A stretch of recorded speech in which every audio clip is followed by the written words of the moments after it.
Carvalho. He will square off against the unbeaten next generation fighter Steve Dinsdale, who steps in on late notice. Great opportunity for Dinsdale, who gets a chance to make a big splash on our main card. His opponent hails from a famous martial arts family known mostly for their grappling arts, but Carvalho's record is a mixture of submission and TKO wins, making him dangerous wherever the fight goes. My grandfather was the first in the family to get fights. Yeah, he was BJJ, judo black belt, and always did the ground game, and the whole family kind of follow him. My mom is black belt, all my uncles are black belt. My first competition in judo was when I was 2 years and 8 months. I don't remember so much, but yeah, it was a nice environment. I grew up competing a lot. Yeah, Pendry got the shot, and I think we had a great fight.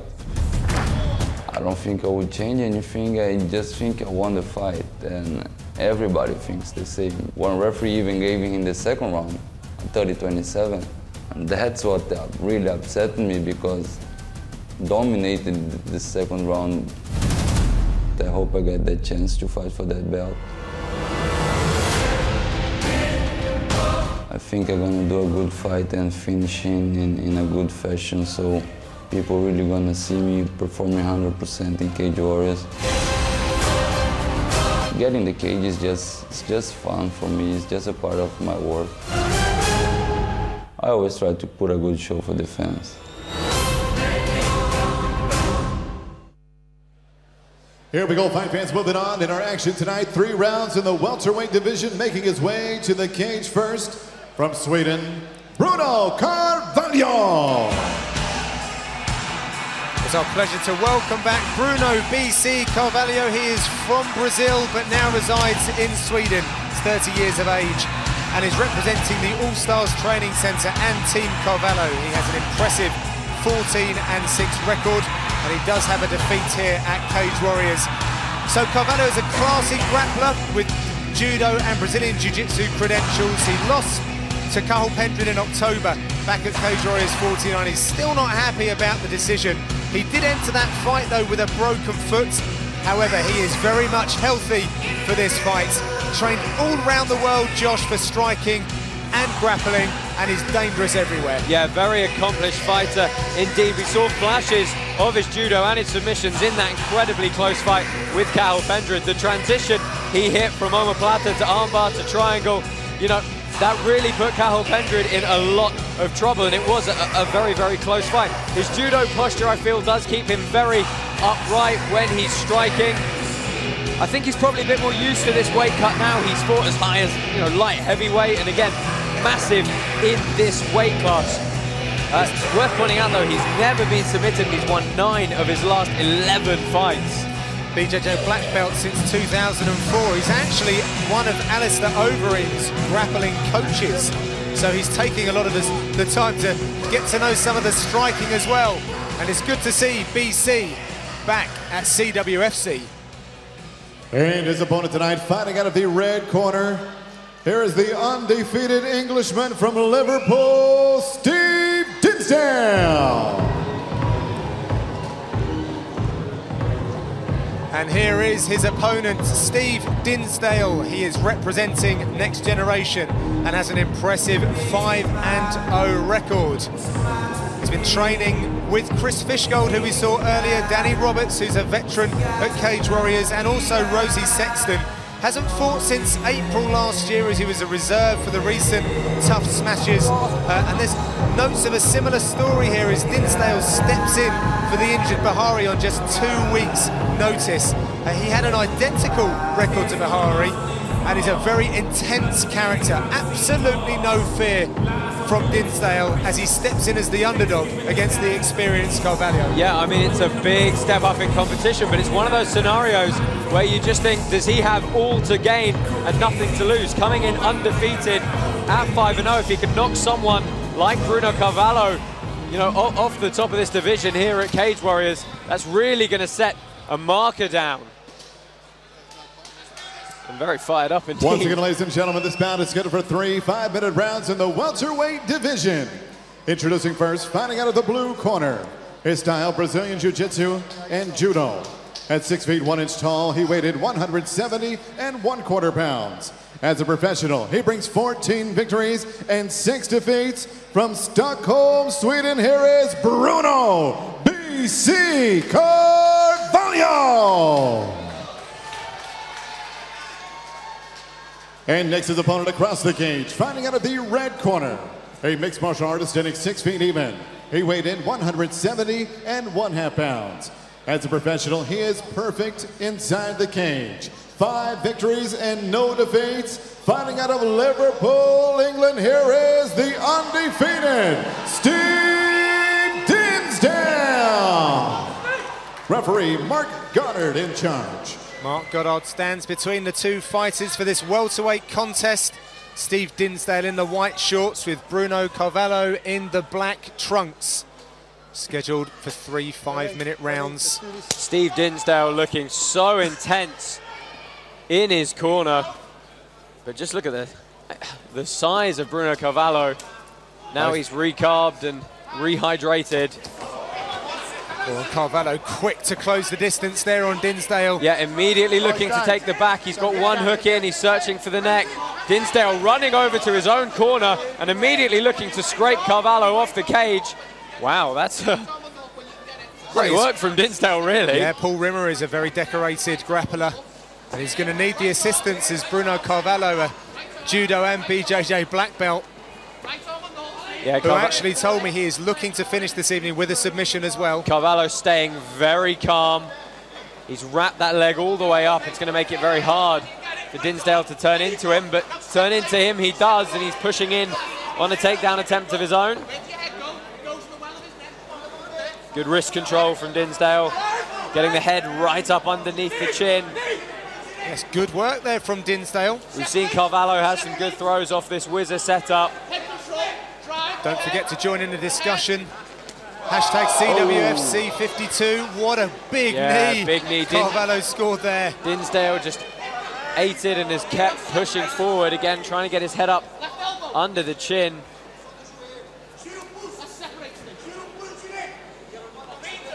Next generation asking Dinsdale to separate. Get some distance away from that vice-like grip and control of Bruno Carvalho. Yeah, that overhook is very tight for Carvalho at the moment. This is the kind of fight that Dinsdale's used to, though. He kind of bulldozes forward, likes to bully his opponent.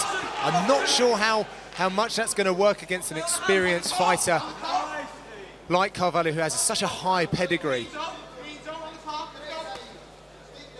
Dinsdale said that Carvalho was a bit flat-footed. Let's see if he can solve the riddle and work a way to... Dinsdale circling to Carvalho's right, which is probably not the right way to go with that right hand coming winging at any moment. Good kicks, though, just to keep the range. Although Carvalho is a grappler, 5 of his wins have come by huge TKO. crossface coming here, and he's under the chin already. Dinsdale's got to do some defensive work here. He's in real trouble here, Josh. He really is. It's done very nicely. Interesting grip by Carvalho. Well, Dinsdale's face turned purple for a second there. Yeah, arming guillotine attempt for Carvalho here as well. I think Dinsdale needs to pay attention to this choke more than the takedown. Oh, Carvalho really got his hips into that. There you go. He's right deep underneath the chin. Huge torque. Oh, he goes back to the arm-in option. Well, Dinsdale surviving well in this first round. Yeah, but it is submission attempt after submission attempt for Carvalho. And it looks like a knee as well has opened up a cut on Dinsdale.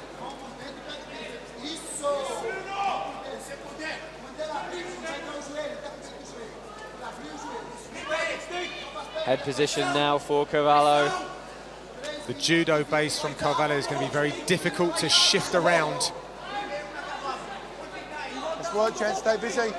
He's gradually breaking down Dinsdale, getting him closer and closer to the floor. He's gripped his hands together now. He's probably going to look to we can see him move looking to behind him here. Sweep and trip away at those legs. There we go. Dinsdale keeping his base well, in on his own. Single, he's got to be careful. He doesn't have his back taken here, though. Looking to lock up the Kimura grip, but The elbow of Carvalho has snuck out of that position. 1 minute down. Excuse me, 1 minute left. Dinsdale patiently trying to peel the hands off. Look for Carvalho to snap a grip up towards the neck at any second. Whilst everyone in Brazil got a football, Bruno got a gi. He's been doing this since he was 2 years of age. There we go. He looks to immediately search for the neck again. Solid first round for him, really in this clinched position. He's just got a few more tools in his toolbox. And again, a big knee. Yeah, that knee is really homing in on the face of Dinsdale, who's chosen to go to ground. I'm not sure how wise that was, but he did have a Kimura grip that he was working with. Yeah, he tried the reversal himself. It's the back now for Carvalho. In the last 10 seconds. Only 10 seconds to work. Is Dinsdale going to make it out of this first round? I think he might. Stop. Well, Carvalho showing his class. Dinsdale just happy to be here, showing how rugged he is. But Bruno Carvalho is very much dictating the pace of that round. Is the catch of the kick, and immediately on to attacking the back was Carvalho. The knee, the big knee here. God, that was right on the jaw. Flush to the face. Perhaps this knee here was at a different angle. Something cut the eye and here was of Steve Dinsdale. Here was the choke that was very, very close indeed. Carvalho tried to glue his chest to the back of Dinsdale's head. And just a little bit of space for him to circle his body out. But Carvalho has said that he prefers for a guy to come aggressive, and that is exactly what Dinsdale's done, and it's sort of fallen in to the grips of the Brazilian. He's come very close with a lot of these submission attempts and a lot of these. I mean, the guillotine was incredibly close as well. And the thing is, Dinsdale's going to attack these takedowns. Carvalho's going to use that opportunity to counter with some very aggressive submission attempts. Takes inspiration from Damian Maia and Jacare. He's looking to make his own legacy, following the footsteps of his grandfather and his uncles. But Dinsdale, from the next generation gym, looking to carve out his career. Yet to taste defeat as well. Almost a smile on the face of Carvalho as he pushes forward.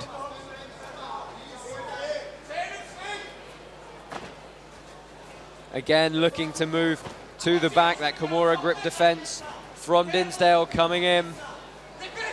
But you're going to do well to flip a guy like Bruno Carvalho. As we see, he tries, and Carvalho immediately again moves to the back. Look for an armbar quickly, but old judo-style armbar. And Carvalho is on the back now. Very technical work from Carvalho. And he's got a lot of time in this position, Josh. Yeah, heavy, heavy hips. Look at the pressure coming into the lower back of Dinsdale. I know Carvalho's looking for the sub, but I think if he just throws some ground and pound in volume here, he can really keep his man pinned till this fight is over. Well, he's certainly looking for the openings.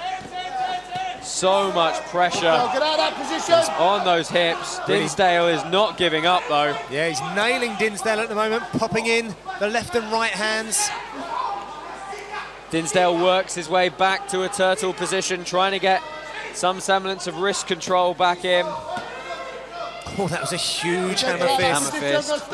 Mark Goddard looking very closely. Mark Goddard's seen enough, and Bruno Carvalho is victorious in London.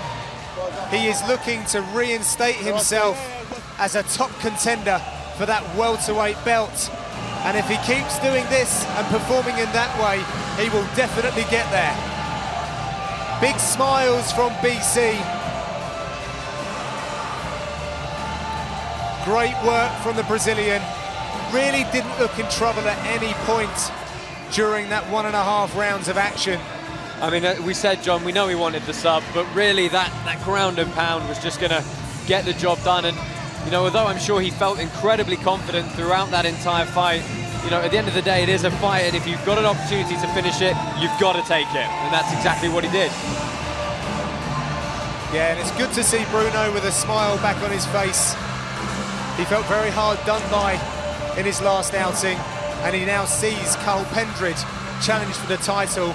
That said, knowing Pendrid has the title shot surely means he's not far away himself. Yeah, I mean, I think he's got to be looking at whoever wins our main event here tonight. He's got to be looking to get a crack at them shortly. Let's throw it over to Joe, who makes it all official.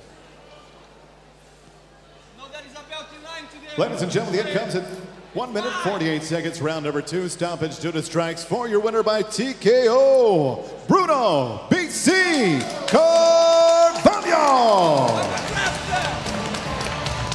Well done once again to Bruno Carvalho. Hard luck to Steve Dinsdale. Let's see what happens in the welterweight standings from here.